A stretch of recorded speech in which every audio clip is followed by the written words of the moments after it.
Bonjour et bienvenue dans cette vidéo, je vais partager avec vous 10 techniques pour consommer moins d'essence. Alors pourquoi vouloir consommer moins d'essence? Tout simplement déjà pour faire des économies, et ça va de soi, mais aussi il faut penser également à l'aspect écologique. Nos voitures consomment de l'essence, ou du diesel d'ailleurs, ça occasionne des rejets de CO2, et bien sûr ces rejets de CO2 s'additionnent, et que si jamais on réussit tous à réduire nos consommations d'essence, on va participer petit à petit à notre échelle à l'amélioration des choses d'un point de vue écologique. Donc c'est aussi important d'un point de vue écologique, pas que du côté économique. En préambule, je voudrais dire que les 10 points que je vais partager avec vous ici, c'est mon expérience personnelle. Je n'ai pas la science infuse, et bien sûr qu'il peut y avoir d'autres techniques que je n'évoque pas ici, mais en tout cas c'est ce que j'ai constaté moi après mes 10 ans de conduite quotidienne, et j'essaie donc de partager ça avec vous. Il y a également plusieurs paramètres qui manquent dans cette vidéo, tout simplement parce que ce qui va influencer majoritairement votre consommation d'essence, c'est votre façon de conduire. On va pas se le cacher, c'est si vous conduisez comme un gros bourrin et que vous accélérez à fond et que vous faites pas du tout d'éco-conduite, c'est sûr que c'est ça qui va jouer principalement sur votre consommation d'essence. Il y a également votre voiture, que vous avez une voiture de sport, un gros 4x4 qui pèse 2,5 tonnes ou une petite citadine d'une tonne, vous n'allez pas consommer la même chose. Donc bien sûr, il y a également votre lieu de vie. Si vous habitez dans un lieu qui est vallonné, où il y a beaucoup de montées, de descentes, de la route des montagnes, vous n'allez pas du tout observer les mêmes résultats que si vous habitez sur du plat. Donc il y a bien sûr des paramètres comme ça que je peux pas anticiper parce que ça dépend de chacun de vous. Mais ce que je partage avec vous ici, c'est 10 techniques générales qui peuvent s'appliquer quel que soit votre lieu de vie et votre façon de conduire. Et puis dernier point, c'est que si j'y arrive, vous pouvez y arriver aussi. Je suis sûr que certains dans les commentaires vont me dire non, ça marche pas, ça j'ai déjà essayé, ça a pas marché, ça a marché chez moi. Donc si ça a marché chez moi, c'est que ça peut marcher chez vous, et que peut-être que si ça a pas marché chez vous, c'est que vous l'avez peut-être pas bien fait, ou que pour une raison X ou Y, mais en tout cas, moi les 10 points que je partage avec vous, je les ai testés, ils sont testés et approuvés comme on dit, et voilà, allez on attaque. Le premier point, il est un peu contre-intuitif, mais pour consommer moins, il faut accélérer franchement. Je sais que ça peut paraître un peu bizarre, mais c'est lié au mode de fonctionnement d'un moteur thermique qui est optimisé pour fonctionner de la façon la plus efficace entre 2000 et 3000 tours minute, et plus précisément un peu en dessous de 2500 tours minute. Je vous ai mis dans ce schéma ici, il n'y a pas besoin de tout lire, mais regardez simplement au niveau de l'axe horizontal des abscisses, vous voyez le nombre de tours minute. Et il y a avec une flèche le point d'efficience maximale du moteur, vous voyez qu'il est situé entre un peu en dessous de 2500 tours minute. Donc ça veut dire que vous avez intérêt, pour que votre moteur fonctionne dans sa plage de fonctionnement la plus optimale et la plus efficace, vous avez intérêt à atteindre ce régime moteur là en permanence. Donc ça veut dire je vois beaucoup de gens par exemple qui veulent essayer de pas trop consommer quand ils sont à un feu rouge et qui doivent démarrer par exemple. Quand le feu passe au vert, ils vont accélérer tout doucement parce qu'ils n'ont pas envie de trop consommer, ils vont se traîner, ils vont rouler comme des escargots en fait en ville ou un peu partout. Ça c'est une énorme bêtise parce qu'en fait ce que vous faites quand vous roulez en sous-régime, et de même si vous roulez en sur-régime et que vous laissez votre gomme sur la route, bien sûr ça va dans les deux sens. Mais bon, quand on fait un burn et qu'on laisse des traces de pneus sur la route, on se doute bien qu'on consomme beaucoup. Il n'y a pas besoin de vous convaincre. Par contre, là où c'est contre-intuitif, c'est que appuyer légèrement sur la pédale d'accélérateur et être en sous-régime permanent, c'est pas idéal en termes de consommation parce que vous n'allez pas utiliser votre moteur là où il est le plus efficace. Donc ça veut dire concrètement passer vos vitesses de sorte à ce que vous soyez toujours dans cette plage de 2000 à 2500 tours minute. Donc ça veut dire passer les vitesses assez tôt en fait.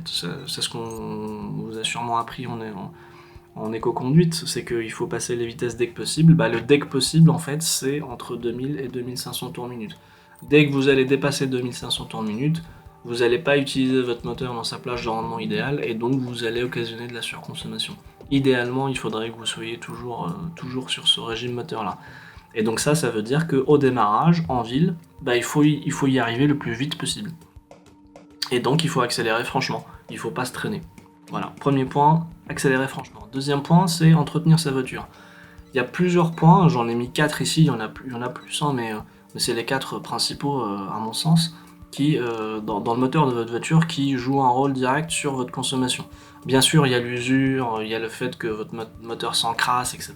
Mais ça, vous ne pouvez pas y faire grand-chose, à moins de faire du décalaminage ou des actions correctives un peu plus lourdes. Mais il y a des choses simples à vérifier et qui ont une influence directe sur votre consommation. Le thermostat, c'est ce qui permet d'actionner ou pas le refroidissement du moteur. S'il est bloqué en position ouverte, votre moteur sera refroidi en permanence, ce qui ne va pas lui permettre d'atteindre sa température d'utilisation optimale. On a vu dans le graphe d'avant il y avait ici, vous voyez qu'il y a un régime de moteur optimal, il y a aussi une température optimale, souvent c'est 90 degrés, et cette température-là, il faut qu'elle soit atteinte. Et si elle n'est pas atteinte, qu'est-ce que va faire le moteur pour l'atteindre ? Il va brûler plus d'essence pour l'atteindre. Et donc du coup, vous allez surconsommer de l'essence. Puisque vous allez brûler de l'essence, pas pour vous déplacer, mais juste pour que le moteur atteigne sa température. Pour checker votre thermostat, il suffit de regarder votre température moteur sur votre tableau de bord, il faut que ça soit exactement au centre, pas un peu en dessous, exactement au centre. Et si c'est pas exactement au centre, ça veut dire et que c'est un peu en dessous, ça veut dire que votre moteur est trop froid, on va dire, et s'il est trop froid, il va générer de la surconsommation. Un thermostat, ça coûte 10, 15, 20 euros selon les modèles, ça coûte pas bien cher comme pièce, et ça peut vous faire des économies de carburant assez importantes. C'est également le cas pour les bougies. Si la combustion n'est pas parfaite, ça peut occasionner de la surconsommation et des dépôts de calamine à l'intérieur du moteur, ce qui va lui-même générer de la surconsommation. Le filtre à air, s'il est sale, ça peut en générer de la surconsommation. Et également les voyants moteurs. Les voyants moteurs, souvent dans les voitures, ils s'allument, évidemment pas que à cause de cela, mais fréquemment, ils s'allument parce que le moteur ne sait pas, ce qu'on appelle la sonde d'admission d'air ne marche plus par exemple, donc le moteur ne sait plus quelle quantité d'air rentre dans le moteur, et donc du coup il ne sait plus quelle quantité d'essence mettre en correspondance. Parce que vous savez que pour qu'un moteur fonctionne, il faut un mélange qu'on appelle un mélange stoichiométrique. C'est un terme savant qui veut juste dire qu'il faut le bon rapport entre l'air et l'essence. Et bien ce rapport-là, il faut qu'il soit tout le temps constant, et donc plus vous allez mettre d'air dans le moteur, plus il faut d'essence. Sauf que si vous ne savez pas quelle quantité d'air rentre dans le moteur, le moteur il va mettre la quantité d'essence un peu au pif, sauf que un peu au pif c'est pas optimisé, donc ça veut dire de la surconsommation. Ça peut être également une sonde lambda à l'échappement qui peut générer un voyant moteur. Dans tous les cas, déjà pour des raisons de fiabilité de votre voiture, si vous n'avez pas envie de tomber en rade sur le bas de l'autoroute, sur le bas-côté de l'autoroute, il ne faut pas rouler avec un voyant moteur. Mais sachez qu'en plus de poser un problème de sécurité et de fiabilité de votre voiture, le voyant moteur, c'est aussi de la surconsommation. Donc faites bien attention à ces 4 éléments-là et à bien entretenir votre voiture, parce que si vous ne le faites pas, ça va générer de la surconsommation. Troisième point, c'est l'anticipation. J'ai mis ici une photo de quelqu'un qui est collé à un camion. Ça, c'est une scène qu'on voit tous les jours sur les routes. Des gens qui attendent le dernier moment, juste quand ils sont juste derrière une voiture ou un camion pour le doubler. Ça veut dire qu'ils n'ont pas anticipé, tout simplement, parce que quand ils font ça, il va falloir qu'ils ralentissent. Ensuite, une fois qu'ils veulent doubler, il va falloir qu'ils écrasent l'accélérateur à fond pour le doubler. Et donc du coup ça va occasionner de la surconsommation, parce qu'en fait ce qui occasionne de la surconsommation, c'est la variation entre les accélérations et les ralentissements. Un moteur il est jamais aussi efficace que quand il est utilisé à vitesse stable. Quand vous êtes stabilisé à 120 km/h, qu'il n'y a pas de décélération et d'accélération, c'est là où votre moteur va consommer le moins. Et donc du coup, quand vous passez votre temps à faire des à-coups, à freiner, à accélérer, à freiner, à accélérer, ben ça occasionne de la surconsommation. Et donc anticiper les conditions de circulation, ben, ça permet de réduire drastiquement votre consommation avec ça. Ici j'ai mis l'exemple de quelqu'un qui attend le dernier moment pour doubler, mais ça peut être également quelqu'un qui est en ville et il y a un feu rouge au loin, il continue d'accélérer jusqu'au moment où il arrive au feu rouge pour freiner à fond et réaccélérer par la suite. Ça, c'est pas une bonne idée non plus. Si vous voyez qu'il y a regardez toujours loin et regardez s'il y a des feux, ou des stops, ou quelqu'un sur la route, ou je ne sais pas, quelque chose qui peut vous arrêter. Bah, si vous voyez que de toute façon, il faut que vous vous arrêtiez 100 mètres ou 150 mètres plus loin, bah relâchez l'accélérateur. Ça sert à rien d'arriver à fond et de s'arrêter tout net. Ça s'appelle l'anticipation et c'est un élément prépondérant de l'éco-conduite. Et bien sûr, qui va améliorer votre consommation si vous le faites régulièrement. Quatrième point, alléger sa voiture. On voit souvent des gens utiliser leur voiture comme une extension de leur maison. C'est un placard, ils rangent des trucs, il y a des caisses, il y a des meubles, non, j'exagère peut-être en disant des meubles, mais en tout cas, si votre coffre ne ressemble pas à l'image que vous voyez sur l'écran, bah, c'est que vous avez trop de choses dans votre voiture. Bien sûr, je vous interdis pas de mettre des choses dans votre coffre, mais ce que je dis, c'est que ça sert à rien de vous déplacer tout le temps avec des objets, même des fois pas très lourds, en vous disant bah ça changera rien. Bah, l'addition de ces petites choses font une différence. Quand vous regardez par exemple les constructeurs automobiles, quand ils font des voitures de sport, ils cherchent à gagner peut-être 500 grammes en utilisant du carbone à la place de l'acier. Ils vont utiliser du plexiglas à la place du verre pour gagner 500 grammes ou 1 kg. Ils vont utiliser une roue de secours plus fine, mettre une galette à la place d'une roue pleine, pour faire des économies, mais aussi parce que ça pèse moins lourd. Donc le poids dans l'automobile, c'est un ennemi, à la fois pour la consommation, mais aussi pour les performances. En allégeant votre voiture, vous allez pouvoir à la fois améliorer ses reprises, ses consommations, ses performances, mais aussi la rendre plus agréable à la conduite. Donc du coup, ne trimballez pas avec vous des trucs qui servent à rien. Ça sert à rien de trimballer la poussette tout le temps dans le coffre si vous en avez besoin une fois de temps en temps. Ça ne sert à rien de mettre plein de choses tout le temps. Je vois par exemple, il y a des gens qui mettent tout le temps des bidons d'huile, etc. au cas où ils auraient un truc. Bon, à moins que votre voiture elle ait vraiment un problème, si vous avez besoin de faire un appoint d'huile à chaque fois que vous prenez votre voiture, allez voir un garagiste. Mais le poids, c'est vraiment l'ennemi pour votre voiture. Et plus vous allez alléger votre voiture, moins vous allez consommer, tout en améliorant vos performances. Donc c'est vraiment d'une pierre deux coups.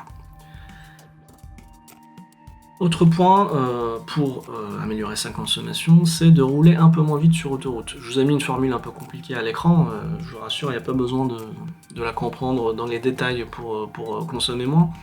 Simplement, ce qu'il faut retenir ici, c'est les deux points qui sont en noir. Le R que vous voyez sur la gauche, c'est la résistance, et en l'occurrence, c'est la résistance à l'air. Et complètement à droite, vous avez le V au carré, qui est donc la vitesse au carré. Et donc vous voyez qu'il y a un rapport, que en fait la résistance à l'air augmente avec la vitesse, avec le carré de la vitesse. Ce qui veut dire qu'en augmentant de 2 votre vitesse, vous augmentez de 4 votre résistance. En augmentant de 4 votre vitesse, vous allez faire 4 puissance 2, 16. Donc votre résistance va augmenter de 16, là où votre vitesse n'a augmenté que de 4.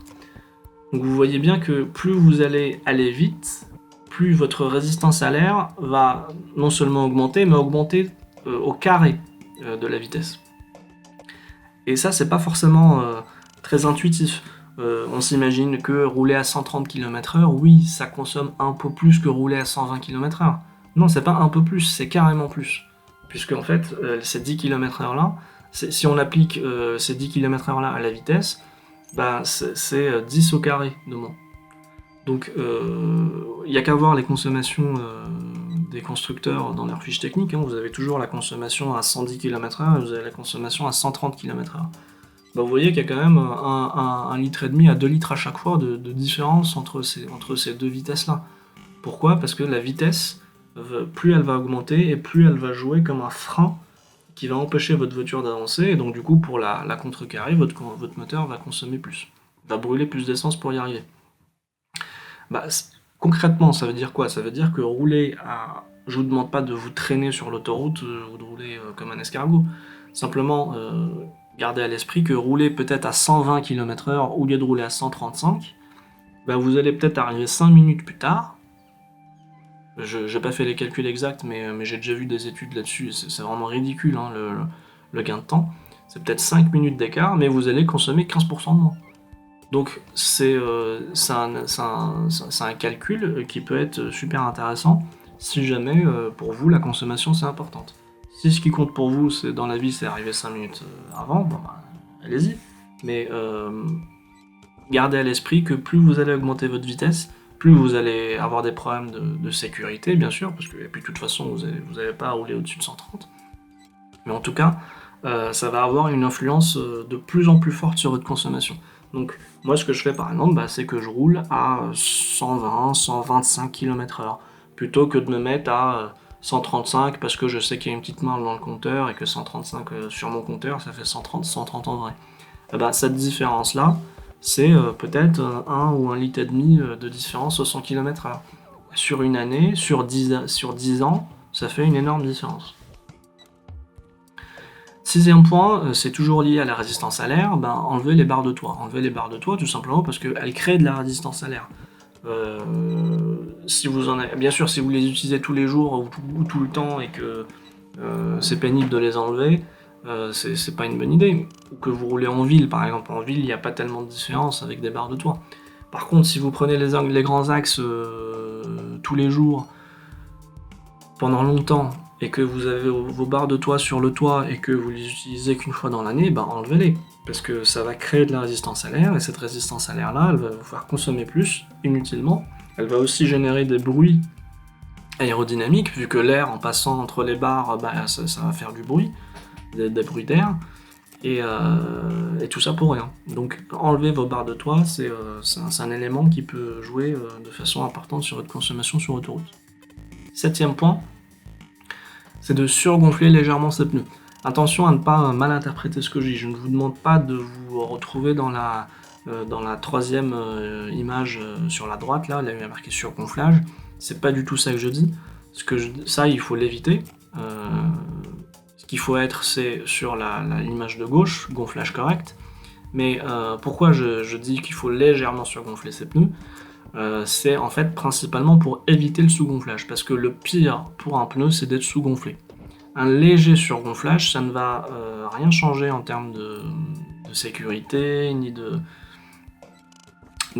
tenue de route, ni rien. Par exemple, moi ce que je fais, c'est que si la recommandation du constructeur c'est de mettre 2,4 bars, moi je vais mettre 2,6. C'est très léger, et c'est dans les marges de tolérance du constructeur de toute façon. Mais pourquoi je mets 2,6? Tout simplement parce que ça me donne un peu de marge au cas où je n'en refasse pas l'appoint et que je ne check pas mes pneus très régulièrement. Ça m'évite de me retrouver en sous-gonflage. On comprend bien que si le sous-gonflage c'est à partir de 2, ben, on atteint moins vite si on a mis 2,6 que si on a mis 2,4.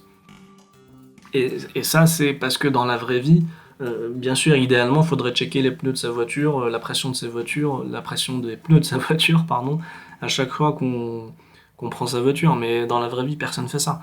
Les plus assidus vont le faire peut-être une fois par mois. Moi, je le fais, oui, une fois tous les mois, une fois tous les 2 mois. Pourquoi? Parce que y a la vie, tout simplement. C'est pas la priorité de checker la pression de ses pneus. Et donc du coup, on a souvent, comme les gens ne vérifient pas ça, on a souvent des pneus qui sont sous-gonflés.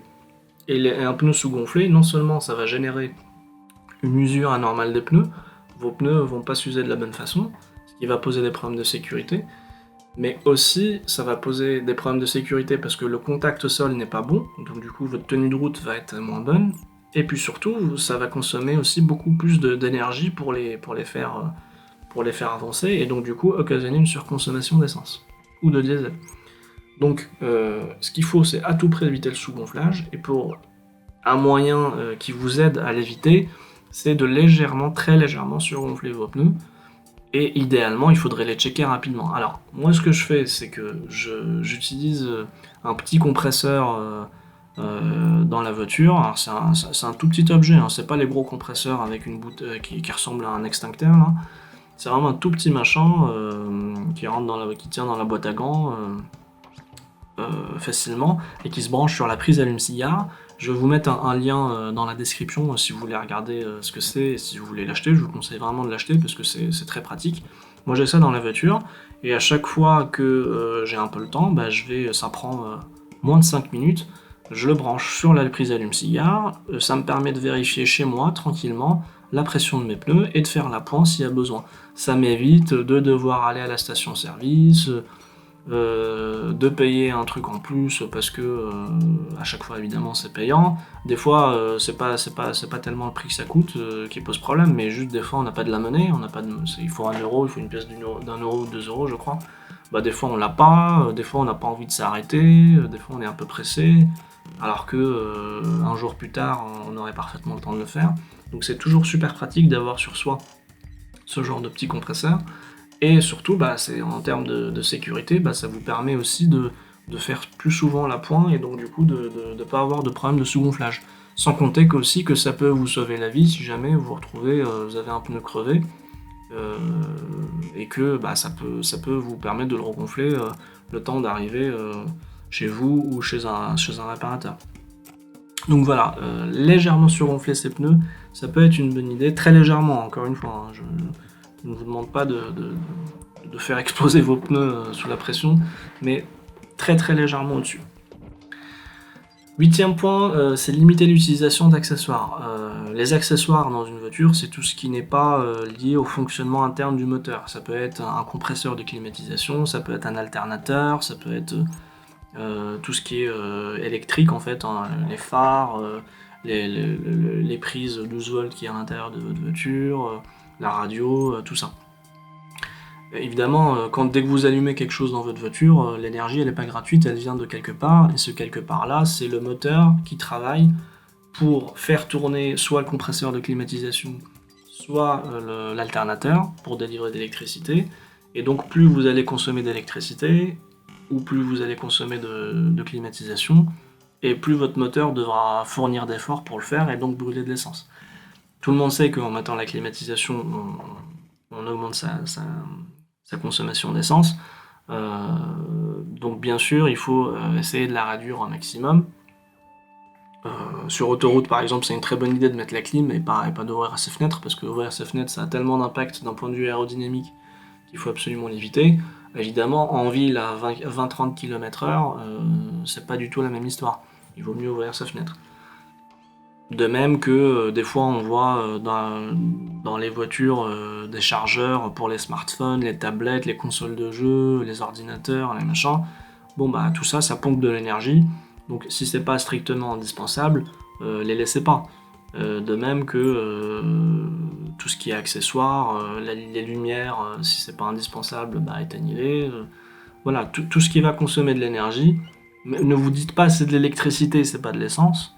L'électricité est produite à partir de l'essence. Et en plus de ça, avec une perte de rendement, vu que le rendement n'est pas de 100% loin de là. Donc du coup, vous allez surconsommer. Plus vous allez utiliser d'accessoires, plus vous allez utiliser de choses électriques, et plus vous allez consommer. Donc une utilisation raisonnée de ces accessoires-là participe à améliorer sa consommation. 9e point, alors c'est pas un point qui va réduire votre consommation, il va au contraire un peu l'augmenter. Le passage à l'éthanol, ça occasionne 10 à 30% de consommation supplémentaire selon les moteurs, selon les configurations. 30% c'est vraiment un cas extrême, hein. Mais par contre, le fait de passer à l'éthanol, ça vous permet de payer 69 centimes le litre au lieu de payer 1,55€ ou 1,60€ le litre d'essence. Et donc du coup, certes vous allez consommer peut-être 10% de plus, mais vous allez payer 2 fois moins cher le litre. Et donc du coup, vous allez arriver à des gains en termes... Vous n'allez pas réduire votre consommation, mais enfin, on comprend bien que ce qui se cache derrière l'intérêt de réduire sa consommation, comme je l'ai dit au début de cette vidéo, eh bien c'est surtout de réduire le coût d'utilisation de sa voiture et de faire des économies. Donc le fait de payer 2 fois moins cher son carburant, bah, c'est un élément super important. D'autant plus que, là c'est pas lié aux économies directement, mais l'éthanol est produit en France. Donc ça aussi, ça participe, on va dire, à l'indépendance énergétique du pays. Le fait d'utiliser quelque chose qui est produit en France et dans lequel on est autonome, on n'est pas tributaire des pays du Moyen-Orient ou d'Afrique ou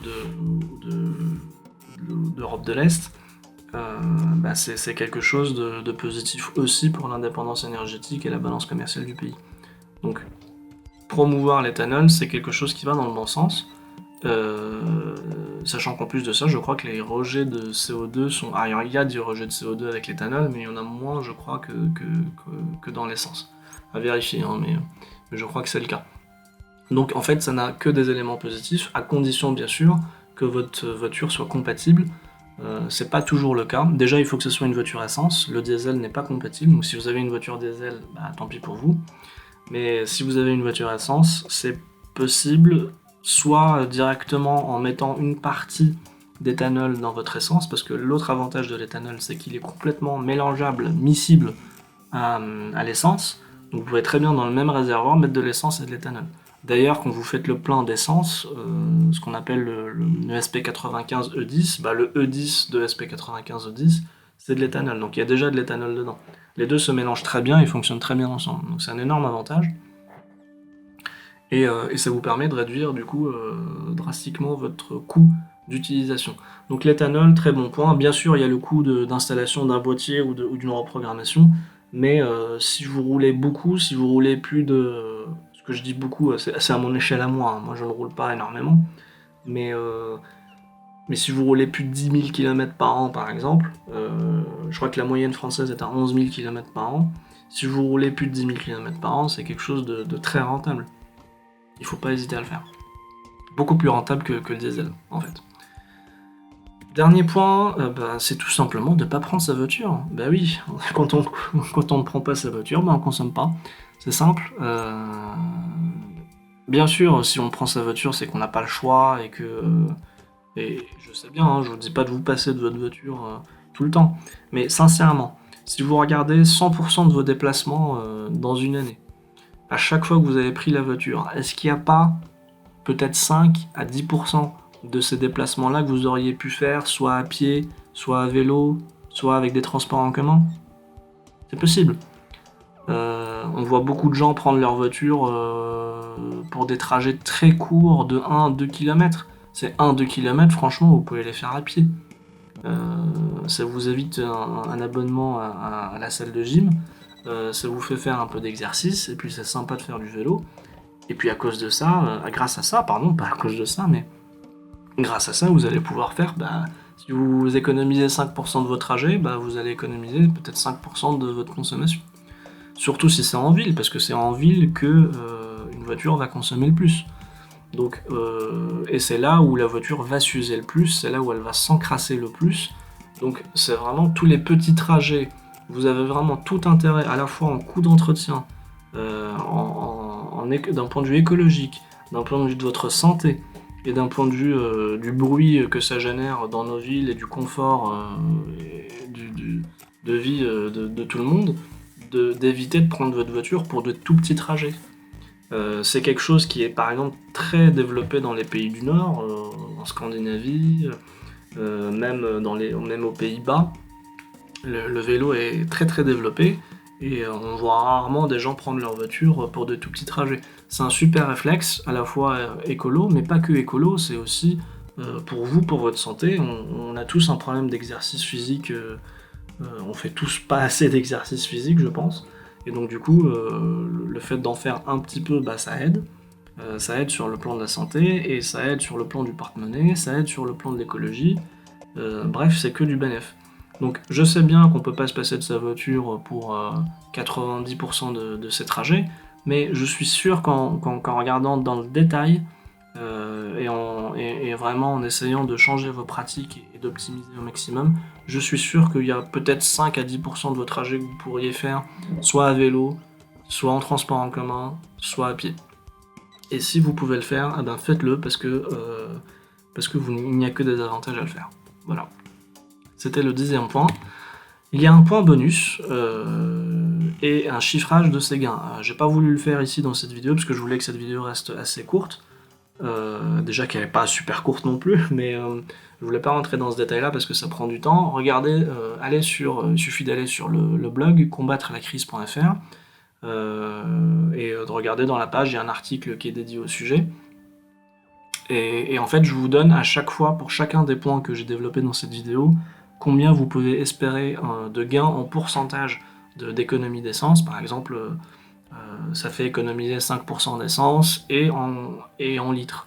Donc 5% d'essence, donc 0,3 litres par exemple, pour chacun des points.